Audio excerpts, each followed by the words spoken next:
Hi everyone! Today I'm going to be demonstrating the drawing of this green apple with water droplets on a black background. I am drawing this using Prismacolor, Polychromos, Caran Luminance, Lyra Rembrandt, and Derwent light fast pencils, and also Derwent drawing pencils. I used so many different brands of pencils in this drawing, and if you want to try to draw something similar to this, don't feel like you need all of those different brands. I was experimenting a little bit, and also because I have all of those different brands, I like to take advantage of the different colors that are available to me and the different characteristics within the different brands of pencils. I am drawing on Strathmore Bristol Smooth Paper 300 series, which is one of my favorite papers. And you can see right now I'm just layering in some of the base details here of these little water droplets. I had to go ahead and get those outlined before I could come through and add the color underneath. Otherwise, I think it would be really hard to put those on top of the drawing when I'm working with colored pencils. If you were painting, I imagine you probably could do that process in reverse, but for colored pencil, I think this was the best way to do this. There are some other papers that allow you to work with your colored pencils on top of several layers of pencil, like the Clairefontaine Pastel Mat. But for the Bristol Smooth, it only takes a small number of layers of pencil, and so I had to get that drawn in first. Here I'm coming through with my Polychromos black pencil and layering in these shadows.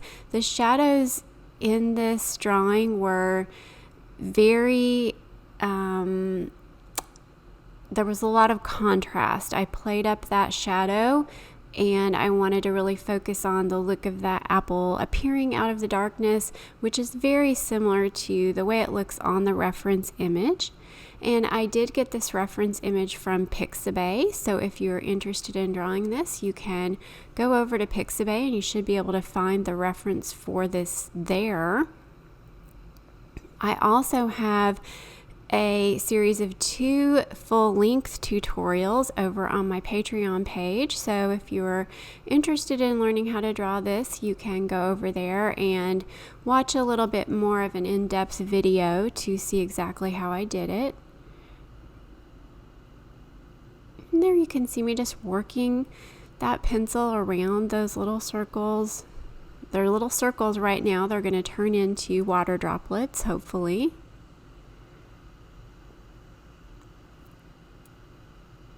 I don't use very much pressure on these first layers of pencil. I tend to draw with a pressure of maybe a 2 to 5 out of 10 for these first layers. Actually, I should say more like a 1 to 5. I'm drawing in that lower range of pressure. And here I'm just coming through and filling in those little circles. That's the Lyra Rembrandt. I think that's the, let's see here. I think that is actually the apple green, which is apropos for this drawing.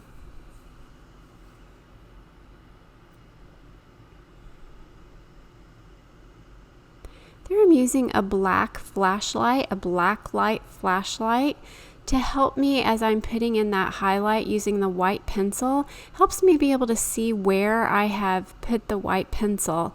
That's something new, a little trick that I just recently learned about. Anytime you're drawing with a white pencil on white paper, it can be really tricky to see where you have actually put the pencil. And by using that black light flashlight, that really helps me be able to see where I've drawn so far, and really helps when I'm adding those white details to my drawings. Now I'm coming through and just outlining those water droplets one more time. I worked back and forth on those quite a bit, so you're going to see that process of the way I'm building up the color. Right now they just look like circles, And we're going to make them look like water droplets, hopefully by adding some shadow and some white highlights. And hopefully it all kind of comes together and looks like water droplets. This was the first time I've ever drawn anything quite like this. I hadn't ever, maybe I've drawn a water droplet or two, but this was the first drawing that I've done that had so many water droplets. This was a little bit of a learning experience for me, and I did learn that there were a few things that I would do differently the next time I draw this. I wish I had gone through and put a layer of white underneath the green on every single one of those water droplets. That would have made it a little bit easier for me to come back later and brighten those up even more than I was able to in this drawing. So I think it helps with each drawing you do to take a look at it and see what you've learned. It doesn't mean that I'm not happy with the result. It just means I can see the things that I would work on to improve it for next time. Now I'm just going over everything and filling things in. That's the Caran Luminance Spring Green. Really bright, almost yellowy green. This ends up getting toned down quite a bit later with some Kelly green from Prismacolor. Now I'm coming back through with just another layer of pencil, trying to get plenty of pigment on the paper so that I can blend this out with Gamsol. And you can see this is the Prismacolor black pencil that I'm layering over that Polychromos black. And the Prismacolor pencils will deposit a lot more pigment on the paper per layer, so they just give you a little bit thicker coverage, whereas the Polychromos pencils maintain a really nice sharp point, so they're really great for details. So something to keep in mind as you're drawing. I like to have a variety of pencils to work with because it does help to be able to really take advantage of all those different characteristics. So I'm getting a nice dark layer here. I drew this entire apple before I drew the black background around it. You could do the background first and then come in and draw the apple in the center. Either way would be totally fine. Doing a little bit of work in the center there of that apple, you really want to make sure that you give the impression of depth so that it appears like the stem is going down into the apple and not just sort of sitting on top. Anything you can do to create that more of a 3D effect is going to make your drawings look a lot more realistic. That's a Derwent Light Fast Racing Green, which is a really nice dark green. Just trying to blend that shadow up into the midtones a little bit so that there's not as strong of a contrast between the shadow. Want there to be a strong contrast, I just want to make sure that it's nicely transitioned.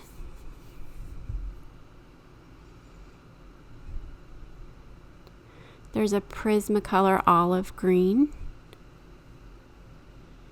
And just continuing to blend that shadow up into the midtones.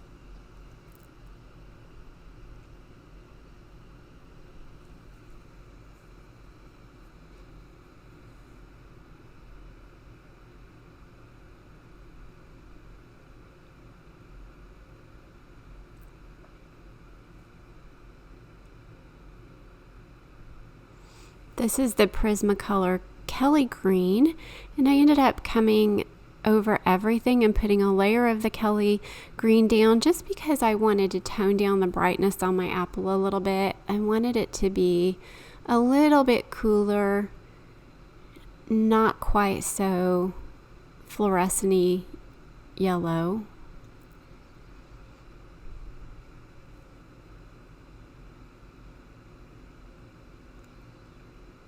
And you can see how the shadow colors that I've layered in earlier still show up underneath that pencil. I can just go over everything. I don't necessarily need to work around anything at this point unless I just really want something to stay the color that it is.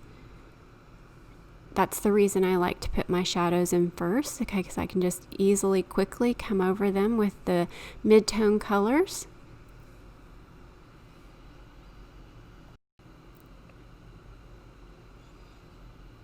Working around that brightest highlight there in that upper right-hand corner a little bit. That's another area I wish I had left that even brighter than I did.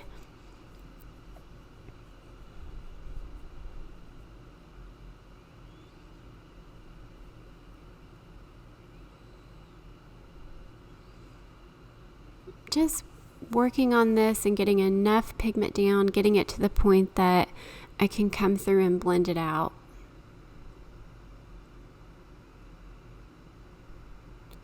That's a Polychromos Permanent Green Olive. One of my favorite greens from Polychromos.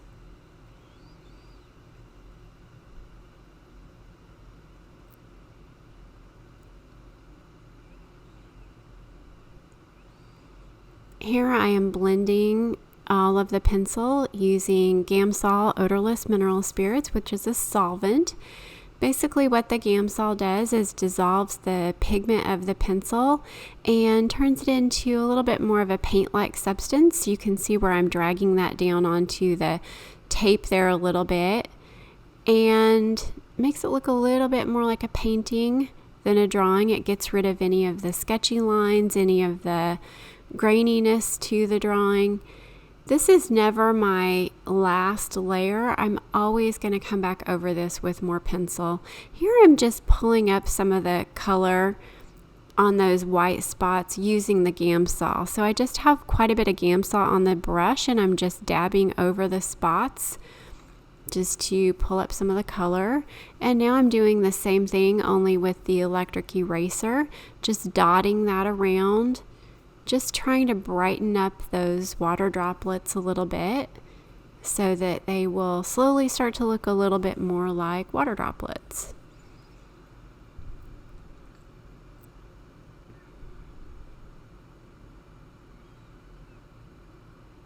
Now I'm coming back through with my next layers of pencil. The Gamsol has dried for probably a couple of hours before I add this layer of pencil. It doesn't always need to dry that long, but with this drawing I used so much Gamsol, especially pulling up some of the color off those water droplets. I just wanted to make sure that paper was really good and dry, but typically I would only need to let something dry for maybe 15 to 20 minutes.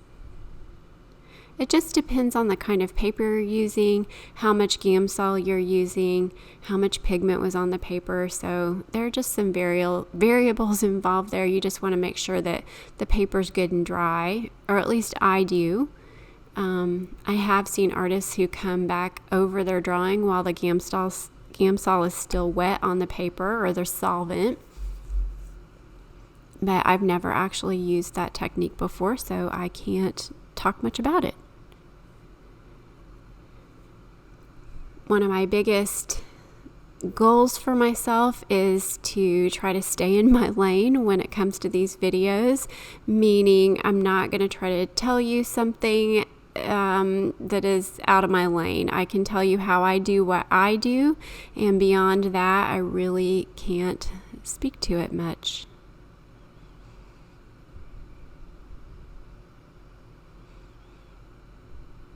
Here I'm just brightening up those water spots once again. Like I said, it would have made life a little bit easier for me if I had come through with a layer of the white pencil first, rather than starting off with that Lyra Rembrandt apple green initially, because the water droplets just needed to be a little bit closer to the actual color of the apple, only slightly brighter.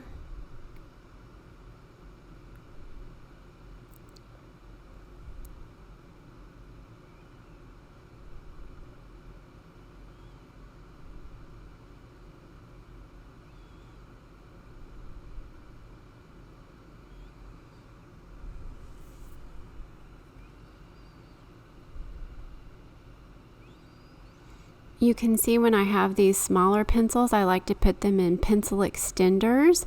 That makes it a lot easier to hold. Some of my pencils get so small that I can't even read the writing on them anymore. They're just like little nubbins.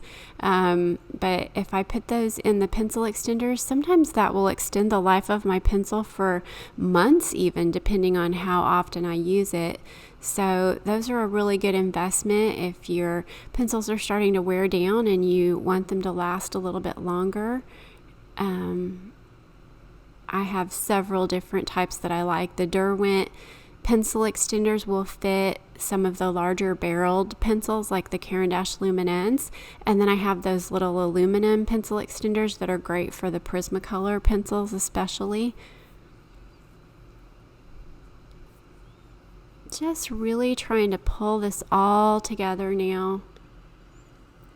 That's a Posca paint pen, a white Posca paint pen, and I'm going to go over and just try to brighten those water spots up just a little bit more. And it just adds a little bit of sparkle to the drawing. You don't have to do this if you are a colored pencil purist and you just really don't want to use any kind of mixed media. But I really like to add some Posca paint pen to my drawings. I'm just going over, this is part of my tutorial for Patreon. I was going over the different supplies I was going to use to draw this background. And the first thing I'm using here, that's a Prismacolor black marker.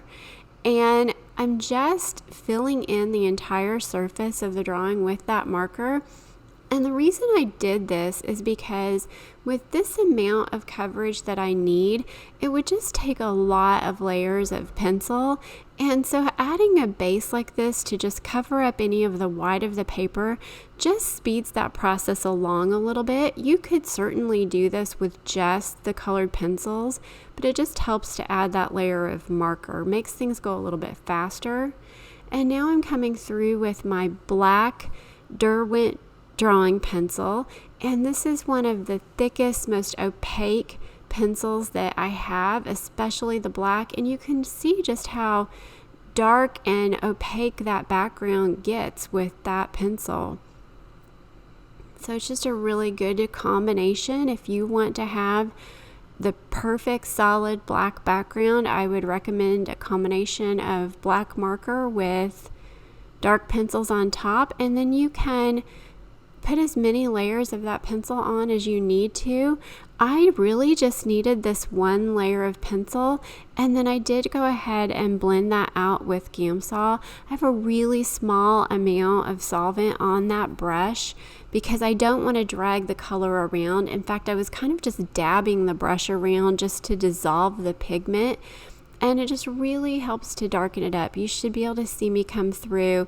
You can see the difference there as I'm working on that, how it really just darkens that area up quite a bit. It's there's a little bit of flash from the camera that I'm using to do the recording on there, so it makes it a little bit hard to see, but it's just a really nice dark background. If I were just doing a small area, I probably would not put the marker down first, because I could certainly again achieve this effect with just the pencils, but the marker speeds things along. There I'm just edging things out with a really sharp black Polychromos pencil, just making sure that my edge there is really nice, and then adding a little bit of detail with that green pencil. And coming back through one more time with my Posca paint pen.